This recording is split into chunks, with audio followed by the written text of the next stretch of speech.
Today on the Charge Up, we'll talk about the week in athletics, including field hockey winning its last 2 games, football with a huge win at home, and much more.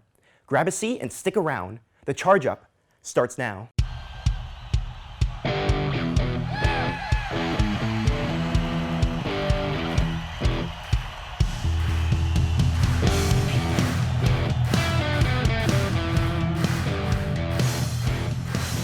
Hello, and welcome into this week's edition of The Charge Up. I'm Gio Gomez, and with me today is Deshanae Andrews, Cameron Haley, and Lindsay Miller. What's going on, everyone? Well, it was a great week in sports. Yeah, a lot of good wins, some tough losses, but overall some really good wins.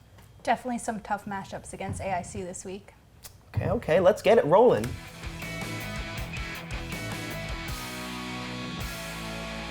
Football hit the field at Del Camera Stadium for the first time this season, Saturday, and took down American International 37-7. What did you all see from the Chargers this weekend? Well, it was some great offense on their side. AJ himself made 2 touchdowns. That was great. I think what I noticed the most is that their passing game's coming back. They had a tough transition trying to find out which quarterback was going to work for them.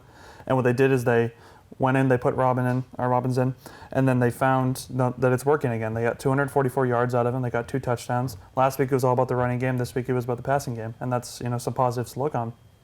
Definitely interesting matchup as New Haven's Jawan Williams actually used to play for AIC before he graduated and transferred to New Haven. So, talking about Jawan, he had 5 catches in the whole game, putting them ahead with 73 yards. So. And I think, honestly, their defense played shutout, too. They only scored 7 points, AIC, and, you have to look positive on that, too. You can play great offense, but as long as your defense is playing well, too, you don't really have to worry as much about that. They're playing well on both sides of the ball, and that's what they have to look, forward to.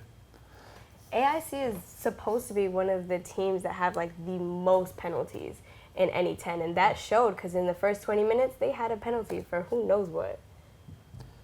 So with the way things are rolling, how do you think they look for the rest of the season? I think they're playing well. I think they're going to be one of the teams to look for in the NE10. You're going to have to look forward to see who you're playing against, and I think that we should be pretty positive going forward in the season. Last year, they had a pretty good track record, making it all the way to the championship, so I'm hoping they make it back there and we take it home this time. their quarterback, Nick Robbins, has also really been stepping up, especially in their last game. He was actually named Connecticut National Guard Player of the Week, so that's really big for him. The boys in blue will head to Bentley this Friday to take on the Falcons as part of the NCAA Division II Showcase. Kickoff is set for 7 p.m.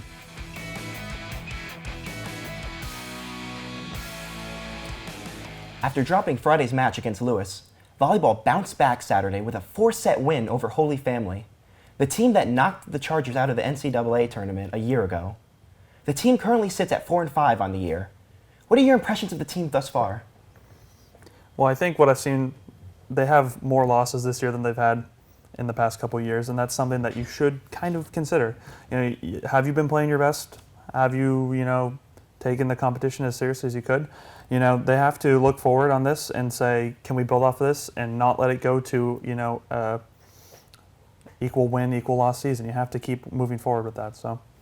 They seem to be off to a good start, though, as they seem to get it together. They lost their first match against Holy Family before picking it up and winning the next 3 straight. Their player, Ruby Farah, was a big part in that, as she totaled for 15 kills and 6 digs. She also had 45 combined kills and 152 attempts with 11 errors. So she seems to be a key component in their team. I'm hoping that when they get to look at this, they have one really good win to look off of. They did have that loss, but the most recent one was definitely a win. And I hope they can take that confidence from that last win, where they played very well, and move it on to the competition going forward. Just some beginning kinks. Hopefully they'll be able to work it out for the rest of the season. They did lose 3 starters and have gained 6 freshmen this year. Do you think it's just beginning kinks, or do you think they're trying to wait for someone to step up? I think that's what you see a lot when it comes to fall semester coming in. You have a lot of people that graduate and you have a lot of people that move in. You really have to see if they meld with your system, they work with your system and how you play. But I think as time goes on, these are going to be players that you're going to work with, you're going to build your team around, because they're going to be the future of your team, and you're to see if they work. The Chargers will open conference play Wednesday when they travel to American International, with first serve scheduled for 7 p.m.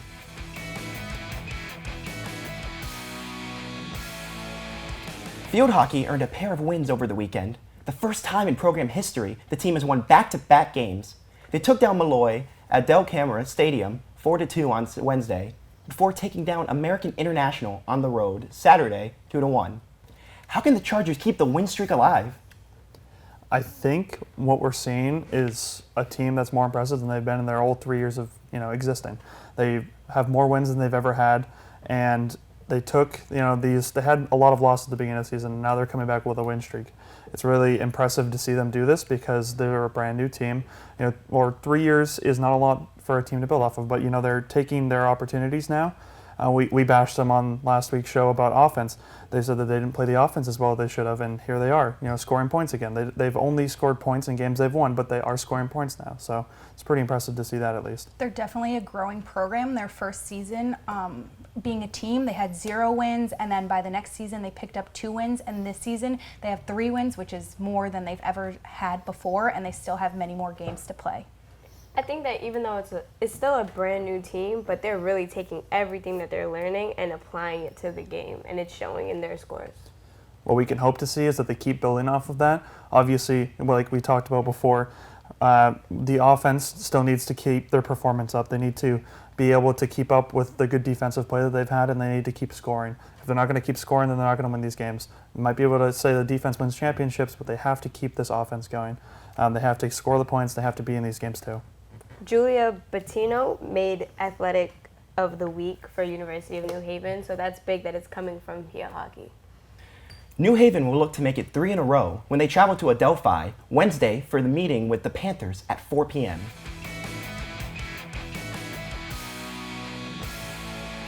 Men's soccer dropped a 3-0 decision to American International Saturday at home as the team fell to 2-2-0 on the year and 0-1 in conference play.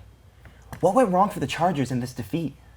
The score was even going into the second half, but once the second half took off, AIC took off, and the Chargers just couldn't keep up. They did make a goal in that first half, but it was ruled offside, so I'm pretty sure that made a big upset.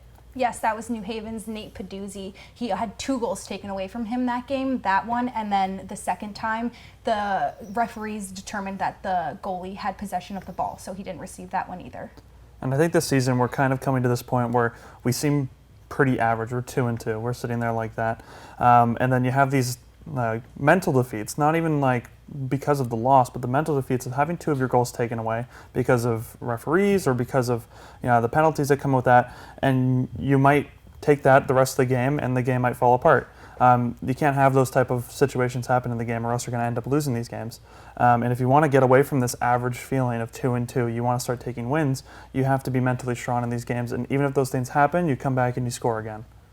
What do you think they could do to improve or start taking that next step? I think it comes down to coaching. It comes down to the mentality of the team. When you're talking to your team and you make sure that they know that even if they don't get these scores when these things happen or if penalties come about, that you need to be strong in your fundamentals in the sport. You need to know what you're doing, and you need to get into the game again mentally. It's all mental with these things. They could do a better job of connecting on shots. They took 16 shots. AIC took 16 shots, and New Haven only took 10. So if they had opportunity to take more shots on goal, that would really help them out as well. Great. Do you think they're just playing bad because the 2 goals were taken away from them? If they make those 2 goals or they're not taken away, would we be talking differently about them, or is it still the same? I certainly think they would, but at the end of the day, refereeing is refereeing, so you don't want to blame it all on that. You still have to come back from those opportunities. You may have missed those opportunities, but you have to come back, play again, try to get those goals again. So at the end of the day, it is what it is, but hopefully we can see them improve in the next couple weeks. New Haven will travel to Adelphi Wednesday for a meeting with the Panthers, who are currently ranked number 1 in all of Division II. Kickoff in that game is scheduled for 7 p.m.